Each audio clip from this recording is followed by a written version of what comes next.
Hey everyone, PRXBT here, Challenger player on EUS for TFT.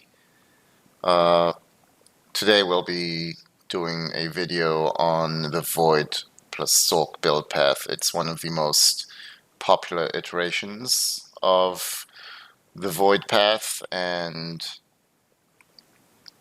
most people, when they think about a Void Brawlers build path, they end up going into this. As I've shown you, there's other variations you can go into too.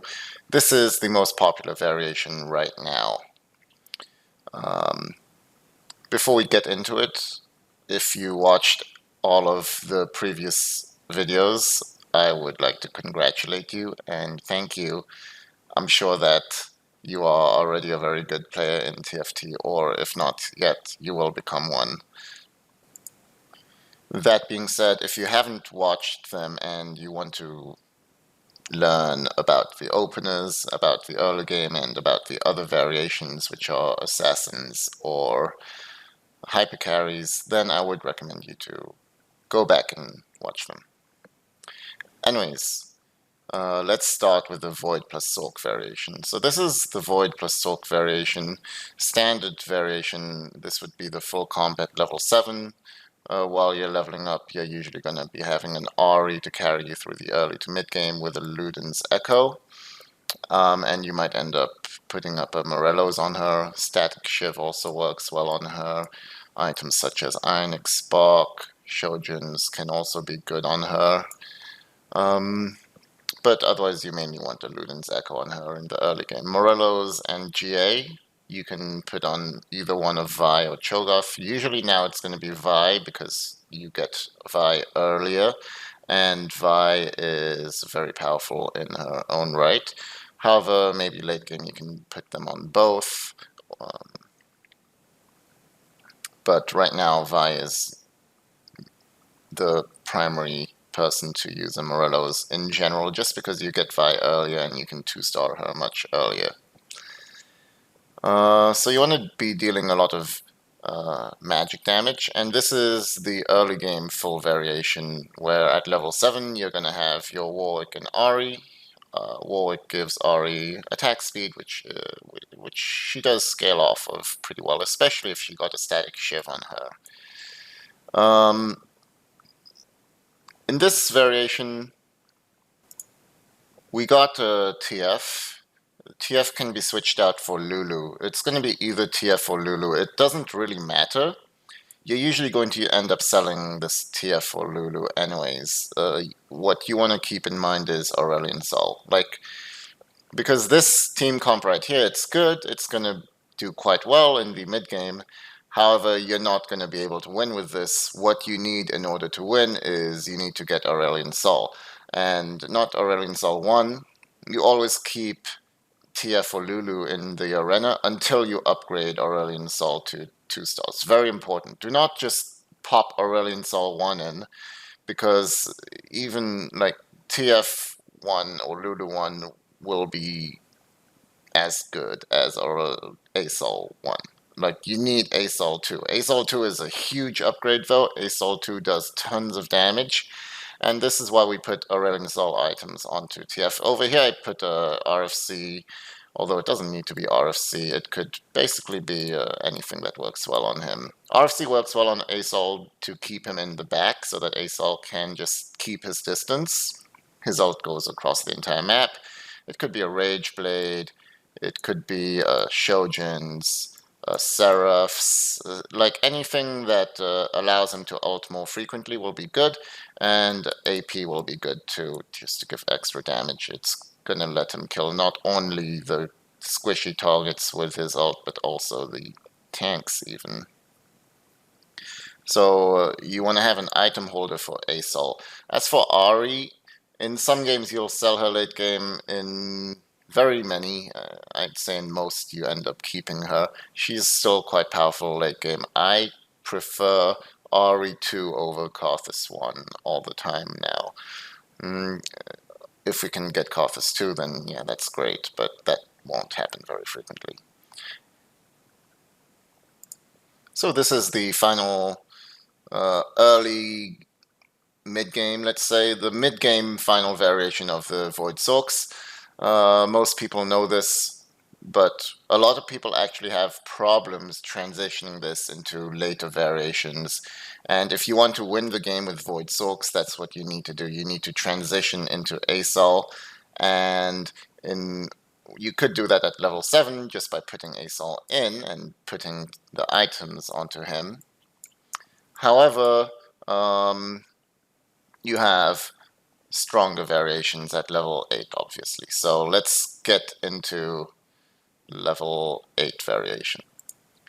So this is the simplest variation at level 8. You basically just add a unit. In this situation, we added Karthus. Karthus is obviously a very powerful mage, and we just added him into our team. We didn't change anything else. We got our Asol upgraded, so he's now in the battlefield.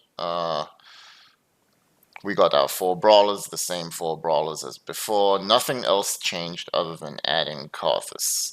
Now let's say we upgrade Karthus to tier 2, and we're also finding some other legendary. Let's say we find Swain. Swain works really well in Sorcerer comps because his ultimate deals a lot of damage. It heals him for extra, so it's gonna synergize very well with Sorcerers. Swain works very well in Sorc comps.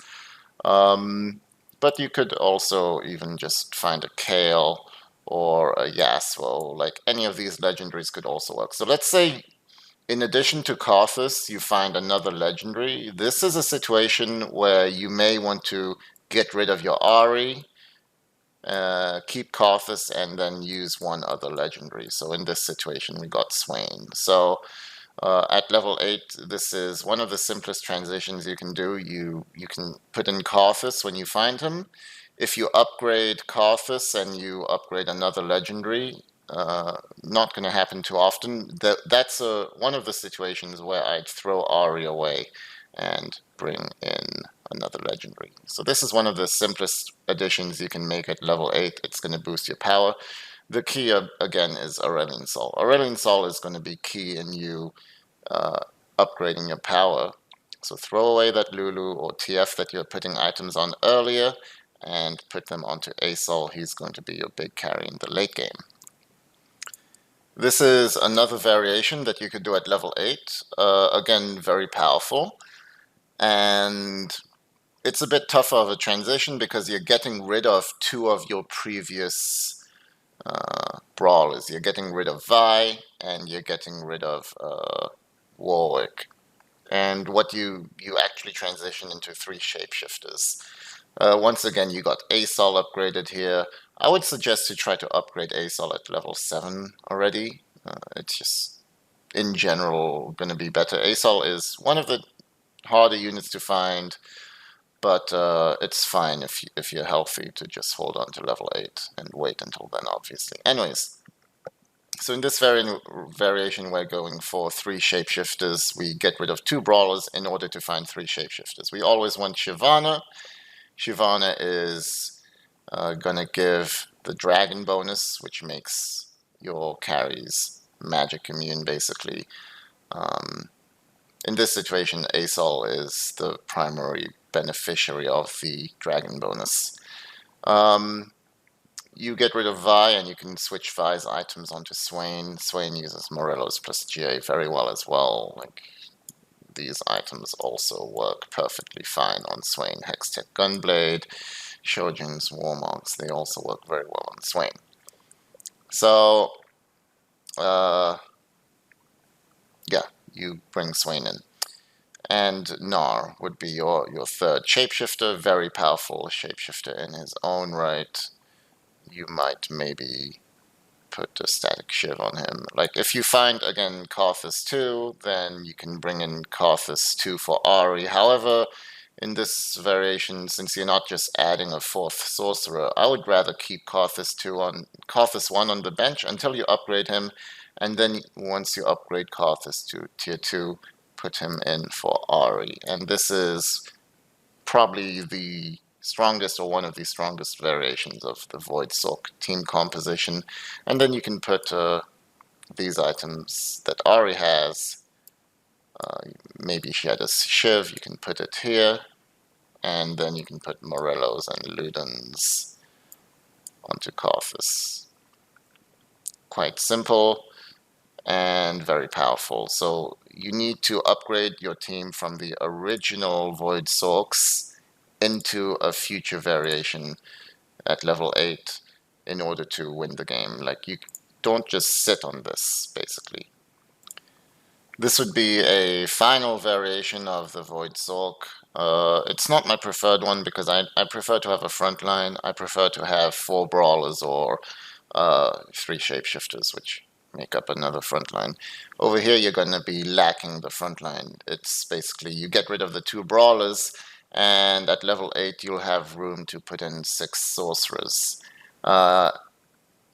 Over here, you end up keeping that Twisted Fate or that Lulu you had, and